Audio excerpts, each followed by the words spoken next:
You're listening to the Show We Go Baseball podcast.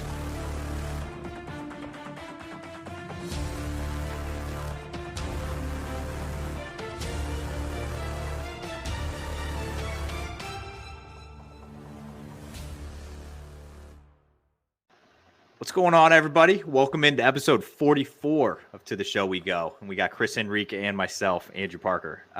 We've dropped a few episodes this week. If you haven't caught those, we had Blake Wehunt. He was a draft pick from the Red Sox this past year.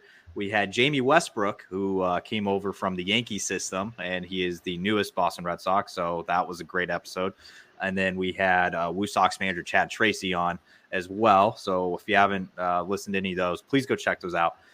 We have our first Yankees guy on this offseason. I guess Jamie Westbrook might be considered still because the last colors he wore were Scranton for the Yankees. But we have Zach Messenger. Now, Zach, you got married just a month ago, so your offseason's been a little crazy. But I usually start these out saying, like, hey, how's the offseason been treating you? So how has yours been? Yeah, I mean, so far, best offseason to date, especially if you ask my wife. I got married about a month ago. That was great. Got to see a lot of family and a lot of friends that you don't get to see very often. Had a couple of Yankees guys there, but that was a really good time. But other than that, I mean, I'm down here in Tampa. My wife works full-time down here, and I get to go into the minor league facilities Monday through Friday and get my throwing in. Get my lifting in, being able to use world-class facilities and have everything at my disposal was a no-brainer. I grew up in Indiana. My family lives in Virginia now, and it's much warmer down here in Tampa in December and January leading up to spring training than it is up there. But we'll go back for holidays and stuff as well. But so far, off-season's been great. I've been loving the grind, loving every day, getting in the weight room. Taking every day catch play, every time I'm on the mound, trying to take it all in, trying to learn pitch by pitch, kind of see what I can make out of this year.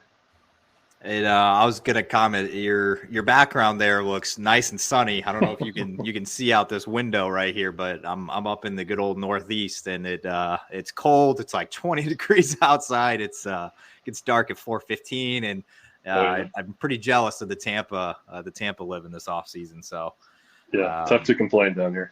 Yeah, which I grew up in St. Louis, and you grew up in Indiana, so we kind of grew up with the same thing where it's like it does get cold, obviously, in the Midwest, but it doesn't stay as cold as long as it does up here. Mm-hmm. So no, not at all.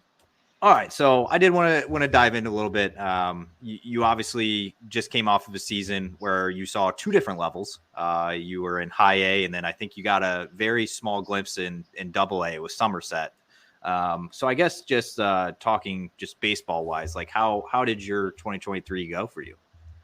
Yeah, I think as every season goes, there's ups and downs with it.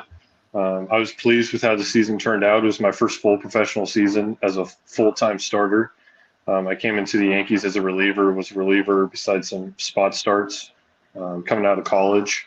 So about 2 months into my first professional season when I was in low A, the Yankees asked me to transition to starter during the season, and it was an opportunity that I was willing to grasp onto. And so having a full spring training off season last year of building up into that starter role, I knew there's going to be some give and take with it. So started off the year hot, and then kind of down towards the stretch, you kind of feel it a little bit.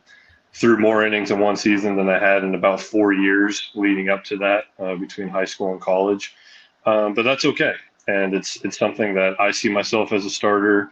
The Yankees see myself as a starter. So that's the role I'm going to be pushing for. And I love it. I love being able to know every fifth day that it's my time. It's go time to go out there on the mound. I love the routine, learning new ways to go about week by week, instead of having that every other day sort of mentality of like, all right, I got to go, seventh inning's going to be mine. Having that time in between to, one, recover, but two, really have methodical conversations with pitching coaches and breaking down lineups and stuff like that week by week. So, yeah, I mean, there's always things to improve on. But all in all, I was pretty pleased with the season, obviously being able to finish in Double-A.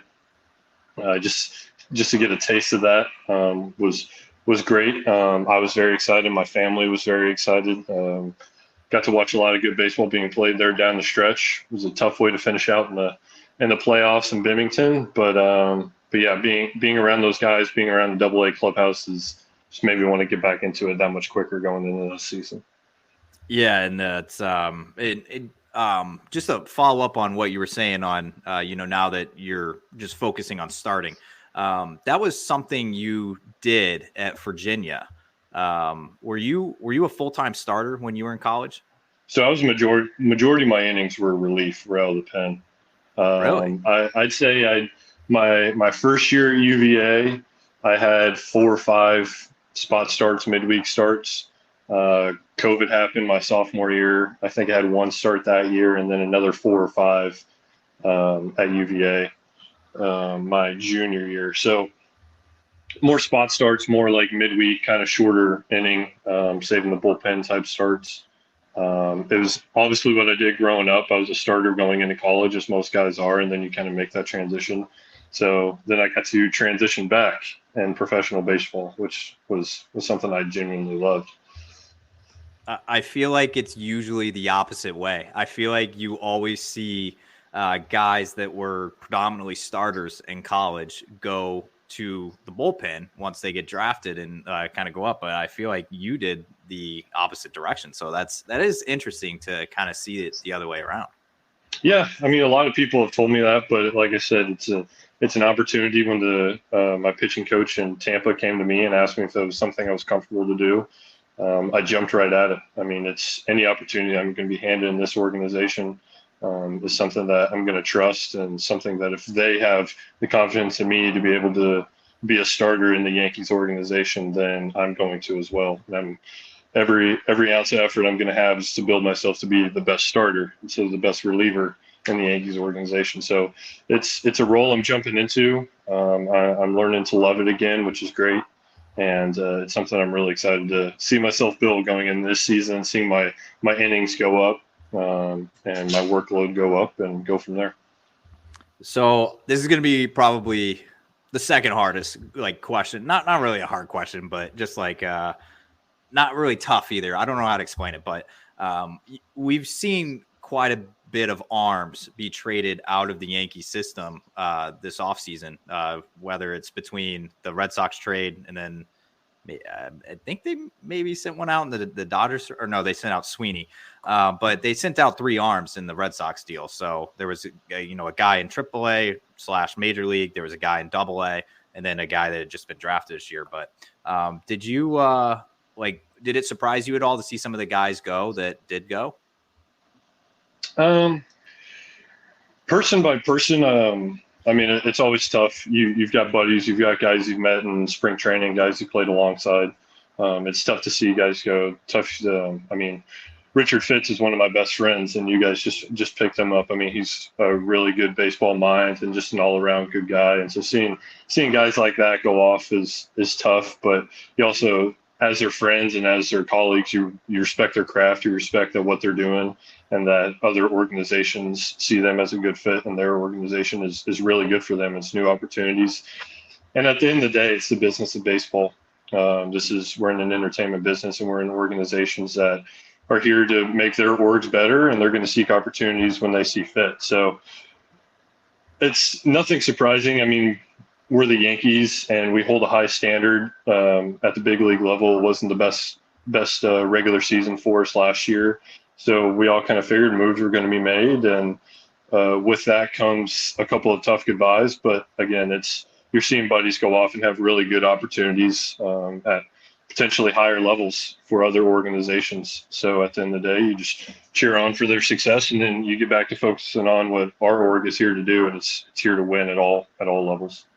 Yeah, and so I saw a lot of Greg Weissert it just in Scranton when he would come to Worcester, and the guy is nasty. But I wasn't too familiar on Fitz, and with you guys being close, like what kind of pitcher are the Red Sox getting in Richard Fitz? You're going to get a guy that throws a lot of fastballs and throws a lot of fastballs well. He's got a lot of good off-speed stuff, but Fitzy knows how to attack the zone, doesn't walk a lot of guys, a lot of strikeouts, aggressive in all counts. And he's also a workhorse. He's going to go late in the games for teams. So Fitzy's an all-around starter. He's been doing it at a big level. He went to Auburn for school, so he's gone through the SEC slate of baseball. And now he's going to do it at a high level for the Red Sox, which is really exciting for him. Did I see as well that he has, I might be getting confused with Weiser, but he's got a pretty nasty mustache?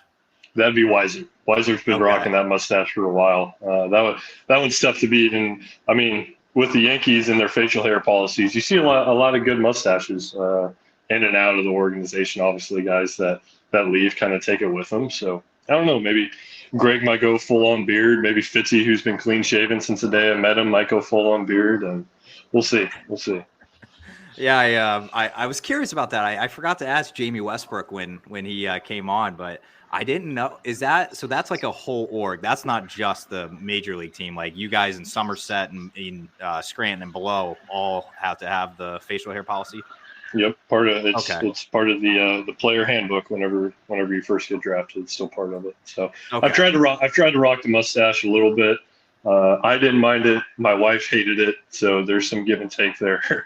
But maybe we'll rock it out again this season.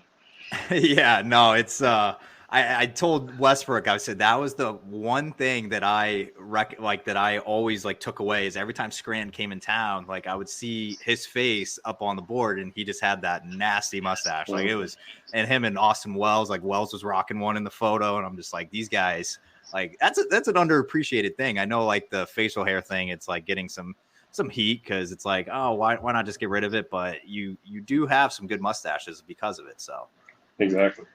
I like that part of it. Yeah. All right. So going into it, so you were at UVA, but you're from Indiana, which I looked up where Chandler is, and I feel like it's in that stretch where it's so the closest city, I guess, big is Evans. I don't know if that's even a big city. Louisville, maybe?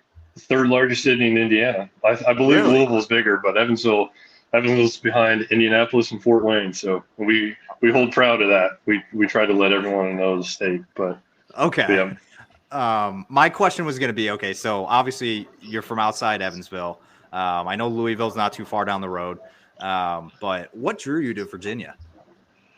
I think part of it, I was looking for really an institution with high standards, both academically and athletically, and UVA had both of those. I had a really good relationship early on with Coach O'Connor, the head coach there, and the pitching coach at the time, Carl Kuhn, is who recruited me. And also, I spent 18 years of my life out in the Midwest, and I wanted to see what the rest of the country had to offer. ACC baseball is just up and down the board. You're finding powerhouses left and right, UVA obviously being one of them. They came and recruited me a year after they had won a College World Series and 2 years after they had lost a College World Series, both to Vanderbilt. So that was a tough no to start. That automatically put them at the top of the list, being able to walk on their field and see what was recent history at the time, but just how much success they have, the coaching staff and their knowledge and their ability to develop guys and get them to the professional level. A lot of that, like I said, academics is also very big in my family. I prided myself on academics, so taking myself to a university like UVA made it that much better, made it that much easier of a decision. And so, speaking of academics, I was, just kind of peeping your UVA page, the player page there, and I saw that you were a media studies major. What made you decide on that? Honestly, I took Intro to Media Studies my first year fall. It was one of the first courses I ever took. Going in, I thought I wanted to be a psychology major, and I found out very quickly that a lot of psychology courses went on between the hours of 1 and 4 in the afternoon, and a lot of college baseball practices are going on between the hours of 1 and 4 in the afternoon. So that was going to be a tough sell as it was. So kind of jumped into media studies, really not knowing what I was going to get myself into, ended up meeting a lot of good people, a lot of people in the news media world and the sports media world, people that I had no business in meeting, as far as like just how at the top of the line they are in their craft. So yeah, now it's something I'm really proud of. I went back to school after I got drafted and finished up my degree. My biggest concentration was in news media, but everything behind the camera. There's no reason for this face to be on camera any longer than it needs to be. But like I said, I got to learn a lot from a lot of very smart people with a lot of really good connections. Yeah, it's a place like UVA. It's I would say, like, so I'm a Mizzou guy, so we're SEC, bottom of the SEC normally, but not this year. But it's I would say, especially for baseball, it's like, obviously like Vanderbilt's the powerhouse, like the team everybody wants to beat, but it's like, Virginia's made a name for themselves, and it's and I feel like even like when you go to like journalism school and things like that, like Virginia's popping up on like up there on like with the Mizzous and UConns and Syracuses and all that. So yeah, I've never heard anything bad about UVA. So I feel like that's usually Chris Long that's hyping up UVA, but it's okay. Yes. We love Chris Long. Yeah, he's pretty good at that. I was going to point something out. So I was not shocked at all to find out that you were 6'6" after seeing that both of your parents played college sports, basketball and volleyball. So is that something that runs in the family with like all your siblings, like just very tall family? Absolutely. That runs down the line before both my parents. My mom's dad was very tall, same on my dad's side. Yes, my dad, I haven't passed him up on height yet, but there's enough pictures to go around to say that I passed him up on height. But yeah, my mom played college volleyball. My dad played college basketball. I got 3 brothers. They're all 19. They're all off in college right now, not playing sports anymore, but they all played sports 4 years through high school. So we're a very competitive family. We embrace it. There's been a lot of very loud family game nights, and there were a lot of one-on-one and mini pickup games in the driveway and stuff like that. But yeah, just something that runs in the family. We take pride in it. We know what comes with being the big family of 6, where everyone besides mom is over 6'2" when we walk into a room. So we embrace it. So. Yeah, it's I don't know if you've ever been to Boston or Massachusetts or I guess New England, but it's there's a thing up here that which I grew up in the Midwest, so I don't really factor into it, but it's a thing called it's the land of short kings. So it's a lot of everybody up here is short. It's like me and my fiance, like we kind of joke about it sometimes, but we tower over people, and I'm only 6'1", she's like 5'7", and it's like we're towering over people up here. Like your family would be probably, everybody would think you guys are all like, used to play in the NBA or whatever. So it's a real thing, man. It's quite funny. Yeah, no, which my brothers and I grew up with. Man, you guys are one shy of being able to start your own basketball team. We got that one a lot. But yeah, no, we love it. We love it. Yeah, no, I bet. But yeah, like I said, you ever find yourself in Mass, Boston, whatever, it's like just know that you were told that it's a lot of short people, but I'll keep that in mind. Yeah. So I had some little one-off random questions here, and I'm going to just dive into them because I'm curious I've asked a few guys this week too, some of these questions, and I'm curious what your stance will be. So one of my first ones, I want to know what your reaction was when you saw Shohei Ohtani's contract number. Yeah, I mean, I think everyone, not just in the sports world, but in general, looks at that and goes, wow, that's a lot of money. I mean, it's the Dodgers. They're known to go out and get their guys and use the money that they have to go get it. I think it's very respectable for the fact that Shohei wants to stay on out there on the West Coast. I mean, he just has to move a little further away from Anaheim, but still gets to be out there in LA. But I mean, when you got a guy like Shohei Ohtani, I mean, I think every penny's worth it. It's obviously he's doing things we've never seen before. He's one of the most athletic baseball players we've ever seen. And so it's obviously a shock. It's a lot of money, but it's really hard to argue that Shohei's not worth it at the end of the day with the stuff he's been able to put up. Um, coming off an injury, obviously, I mean, he's still one of the better hitters in the league by far. Hopefully, he gets to come back to pitching again because baseball's a lot better when Shohei's at full health and full strength and going out there and doing what he's doing. So. Yeah, no, I agree completely. I feel like I even asked Westbrook about it, and he was kind of like, you know, he was stunned, and he's like, I wish that I would have kept pitching and also hit at the same time. But I feel like a lot of guys were like, wow, I should have stuck with it when I was doing that in high school or whatever it was, right? But yeah. All right. So I feel like almost every pitcher, I would probably say 90. I would say it's probably higher, but at least that I've come across. Are you a golfer? Yes, not a very good one. I've gotten a lot better, especially living down here in Tampa. There's courses everywhere and it's warm all the time. So most of my days at the complex are done by noon. I'm in there at 8:30, 9 o'clock, and I get in, get my throw and get my lift in and get out sort of days. So I've picked up on golf again, not very good, but enough to be able to hold my own and go play with the buds. So.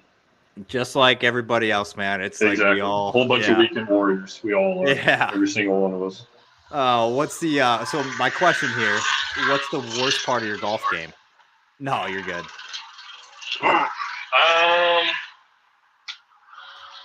Probably my iron play. I'm pretty good from 100 yards and in. And pretty consistent on the putting green. I say this now, and the next time I go golfing, it's going to be the complete opposite. Can pretty consistently two-putt. My wedge game is pretty solid, saves me from a lot of bad scores. Find a decent amount of fairways with my drives. It's just the second shot. I mean, I'd be what feels like a scratch golfer if I could just get on the green and two, but that's the toughest part for me. Yeah, as long as you like I was thinking it's like, you know what kind of helped me with the golf was that it's I feel like it's the only hobby or sport that's not linear. Like the more you play, the better you get. It's so frustrating because you could literally play every single day and you're like, I am not better. Like I might be a tad better, but I'm not like, I don't know. I'm not going to be like John Rahm out there like on the tee box just because I played for 12 years. It's like, it's not going to happen. Exactly. It's a tough roller coaster to ride. Just a lot up and down. Yeah, it helped me a little bit because it's like, you know, once I think that I'm figuring out and I'm like, wow, like, you know, I don't 3-putt anymore. I 2-putt or whatever it is. It's like, but then next week you're out here 3-putting. So it is what it is, man. But all right, I have a very important question. Please. On this show, we've had your episode 44. So every single show is a different guest. So I've asked 44. You're going to be the 44th person I've asked this question to. It is the most important. And I got faith in you just because you did live in Virginia for a little bit. So I think you're going to answer this correctly. So here we go. You're hungry and you want fast food, but you want fast food fried chicken. And every single option is a choice. So you want a sandwich or strips, whatever, for fried chicken. Where are you going? Well, here's the thing. Am I allowed to have two different answers? Like, can I put a scenario or two out there? Yeah, right, yeah. Here, I'll pick one and then I'll explain my other answer. Okay. Chick-fil-A is just such a go-to. Like it's a staple. You find them everywhere, except when I was in Hudson Valley, the closest one was an hour away, which is ridiculous, but that's another. That is weird.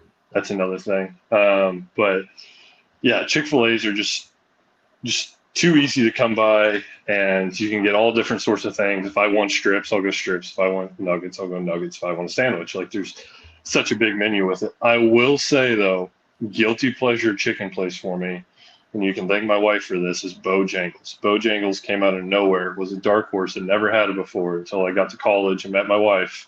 And she put me on Bojangles, and Bojangles has gotten me through a couple weekends. And that place I think is slept on just a little bit.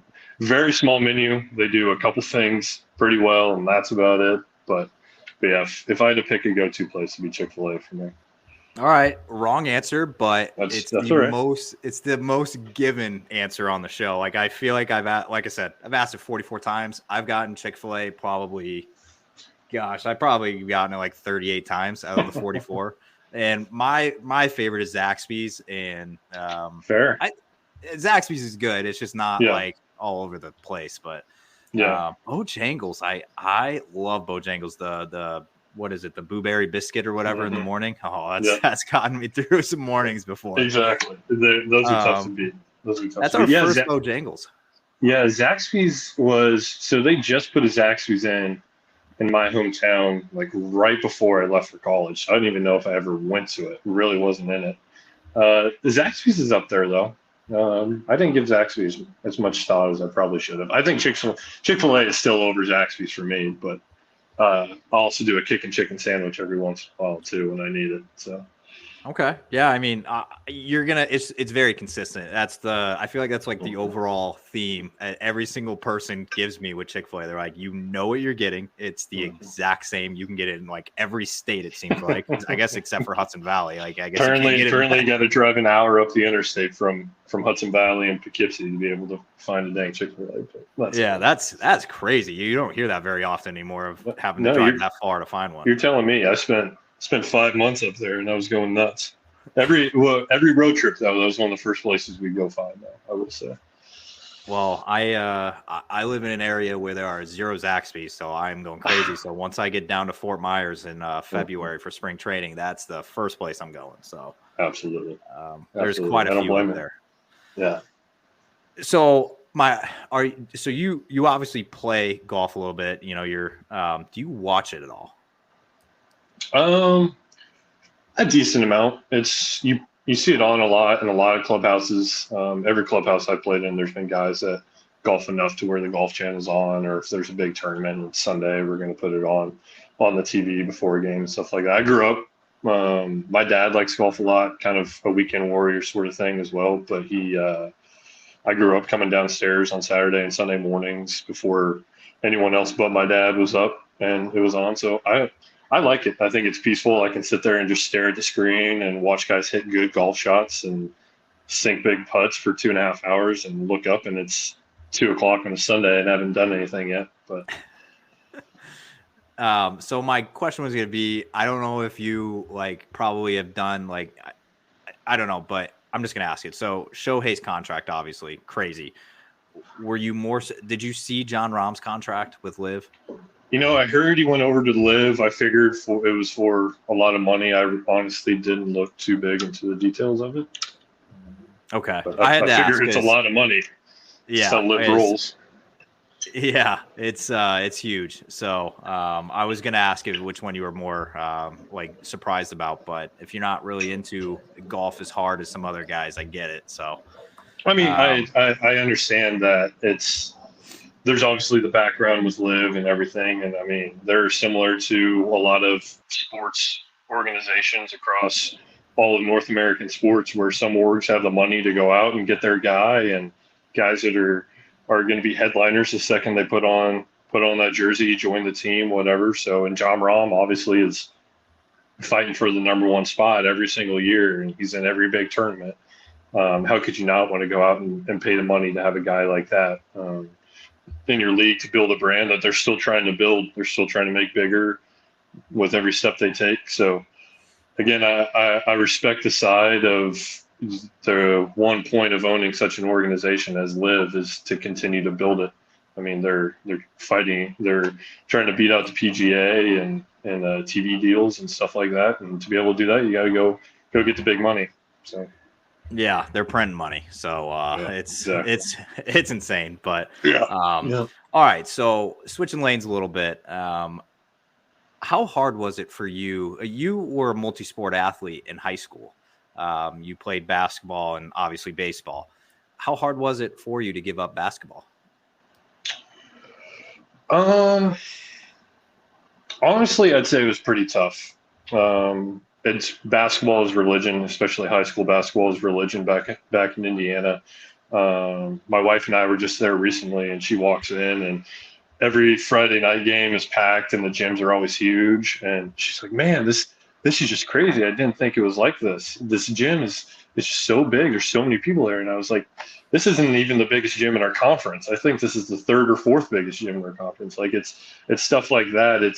I grew up around the tradition and the history and the excitement every Friday night for basketball in the winter. So, and I understand that not everywhere is like that. There's I mean, they like to say that in 49 other states, it's just another sport. It's just basketball. So it's tough. My dad played it in college. Basketball was my first sport. I didn't pick up baseball until I guess later in my stages of learning sports and getting into sports and that sort of thing.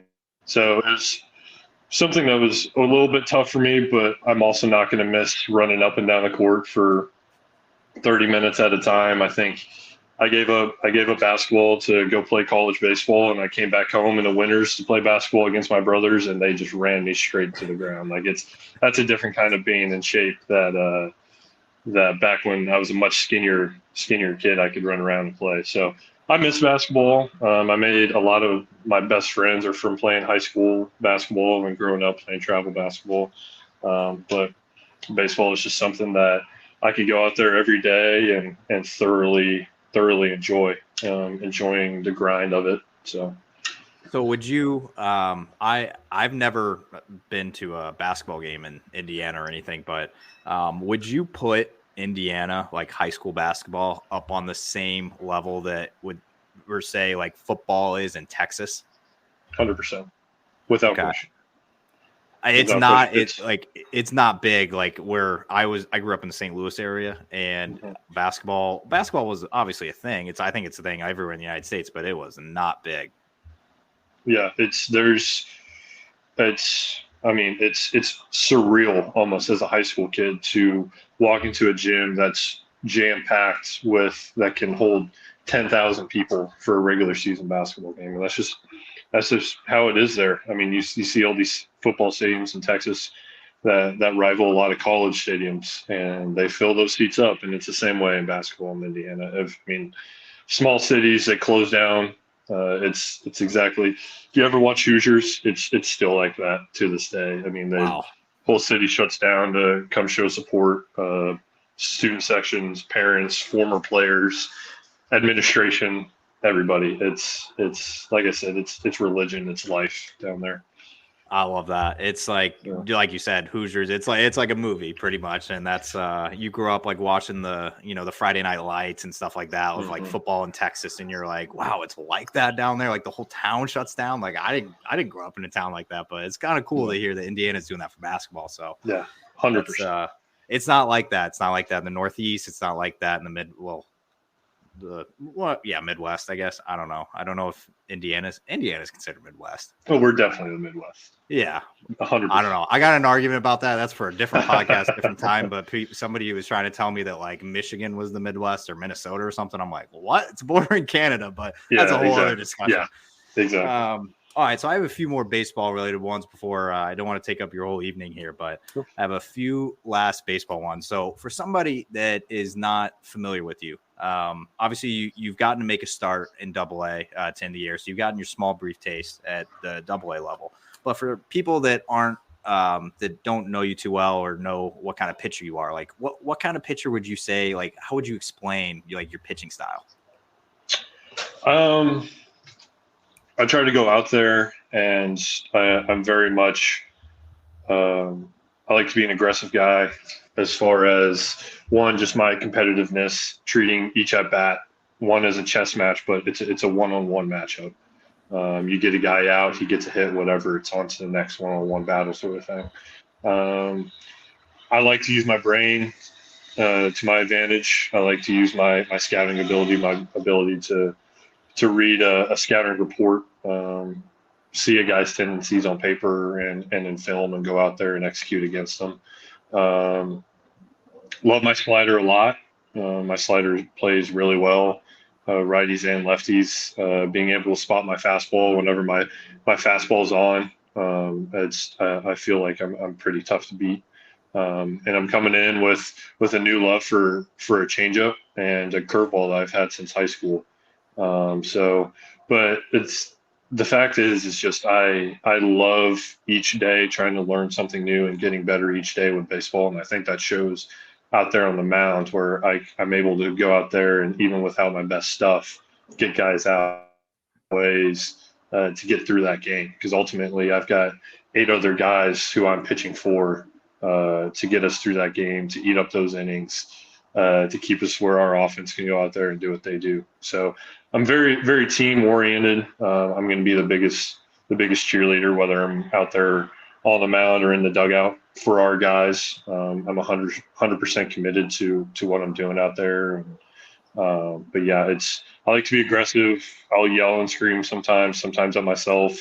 But it's something that I just love so much. It's something being out there and having the opportunity is something I'm blessed with and so passionate about. So That's something we need more of is passionate pitchers out there. I feel like all you ever see on like on the highlights and Twitter and stuff is a good bat flip and stuff like that. But I'm like, I need more pitcher celebrations out there because nothing gets me more fired up as like a guy that's, covering a game than like when the pitcher gets a big strikeout and is just like lets it out. It's like we need more of that. We need to like normalize that. I know hitters don't like it. I get it, whatever, but whatever. I love emotion on the field, man. So yeah, I mean, I think it's part of it. There's a lot of guys that guys can go out there and be stoic, and it's a lot of we can all go out there and get outs and have success in very different ways.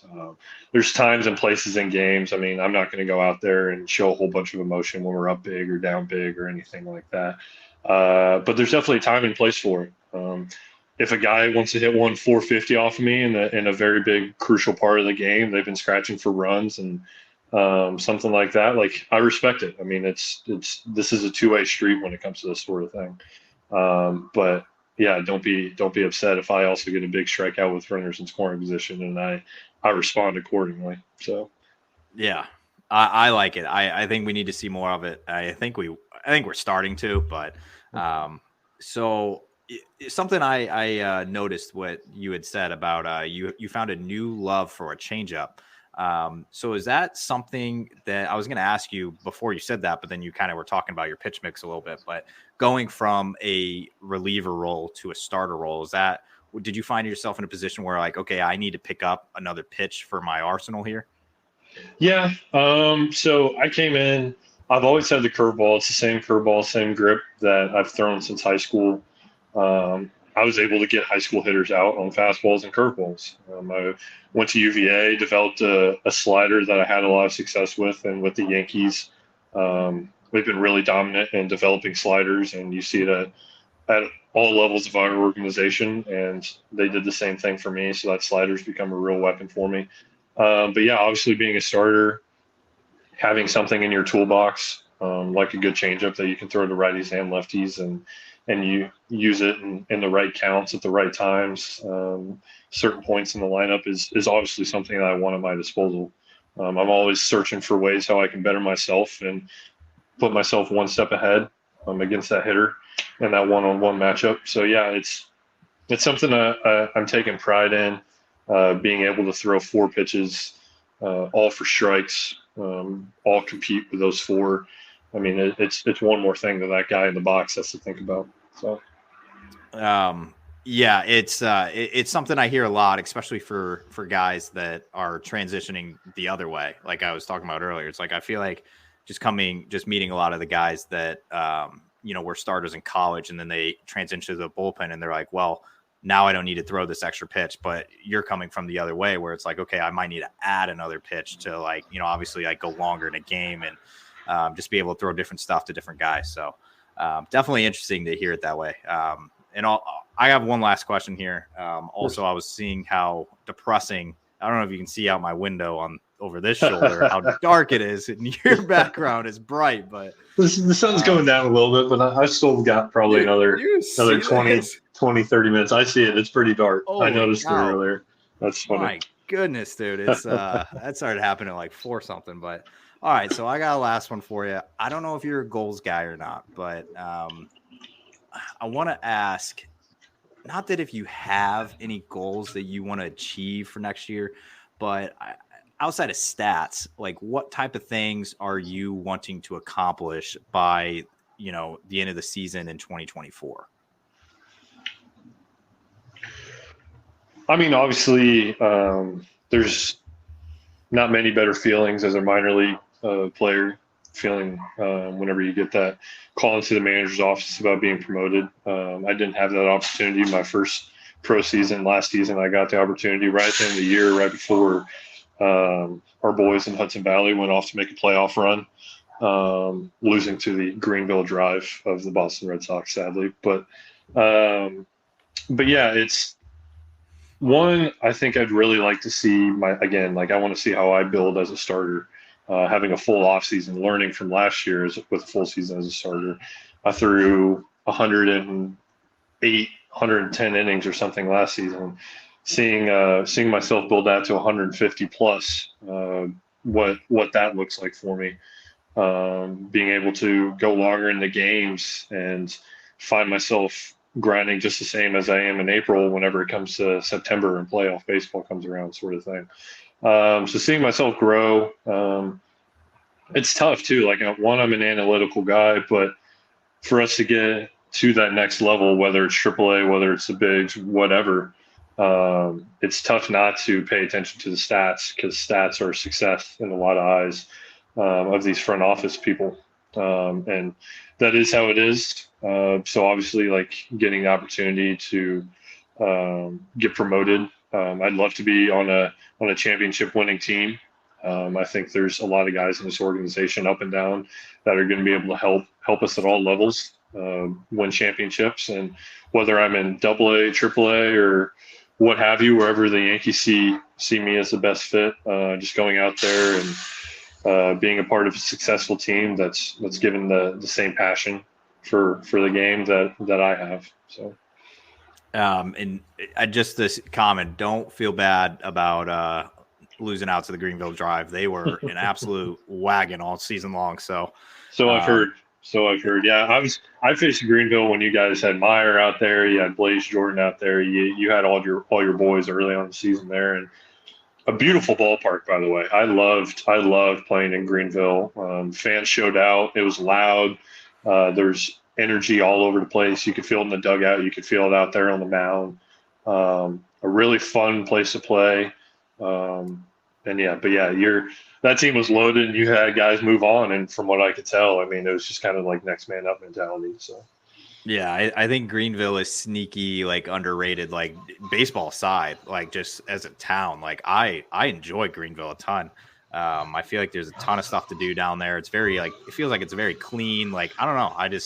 I enjoy Greenville. And I think you're going to enjoy playing in Portland. It's a whole different vibe, but it's right there on the coast. It's in Maine. Yeah. Like, it's pretty cool. So yeah, that's tough to beat. Maine in the summers. I did a summer ball stint after my first year at UVA up in the Northeast and the New Hampshire and Vermont. We played in Maine a couple of times. So, really enjoyed it up there. I'm excited to hopefully get the opportunity to be back up there this year. Were you playing in that league that the Silver Knights were in, like Nashua? No, I was in the NECBL, the New England Collegiate League. Oh, okay. I was on Keene Swamp Bats out of New Hampshire. Yeah. Okay. All right. Yeah, I didn't know, because I live in the town that the Nashua, I think Silver Knights. I think they're in a different league, but all right. Well, just to finish it off, I didn't even ask you about this, but going into the spring training, there's going to be a little more. I feel like there's going to be quite a few more spotlights on the Yankees spring training site due to a pretty big acquisition that was made. So, have you, like, kind of thought about it? You're like, this is going to be, like, cool to watch, or like it's going to be kind of fun?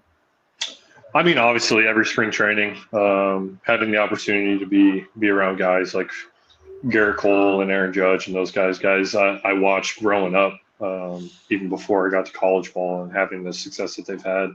But it also comes with being a part of a Yankees organization, right? Like, this is the Yankees that I grew up with big names, a lot of media attention. They go out there and they do their thing and they win a lot of ball games. So it's going to be exciting. Obviously, yeah, I'm sure it's going to be a little busier around the complex, but it's as it should be. I mean, we're going out as an organization and we're committing to winning. We're committing to doing what we need to do, using the resources that we have to go out there and do it. So it's, as a player in the Yankees organization, this is the way of life. This is business. This is how we roll. So I think it's a very exciting time for our organization. I'm excited to see everyone show out for big league spring training games. Hopefully get the opportunity to be around it a little bit this spring and kind of feel the energy that's going to be there. Yeah, I couldn't have said it better myself, man. That's the Yankees that I think everybody is. I mean, I was born in the 90s. Like once I was getting into baseball, it's like it was, Red Sox, Yankees. So, but Zach, appreciate all the time, man. You gave us 45 minutes. We lost Chris along the way. Don't know what happened there, but we still trucked along. But thank you so much for the time, and I'll probably be seeing you throwing in if you're throwing in New Hampshire or Portland. We'll be sure to link up. But absolutely, definitely best of luck with the rest of the off season and being a newly married man. So that's exciting. Thank you. Thank you for hopping on. Absolutely, Andrew. I appreciate it. Thank you.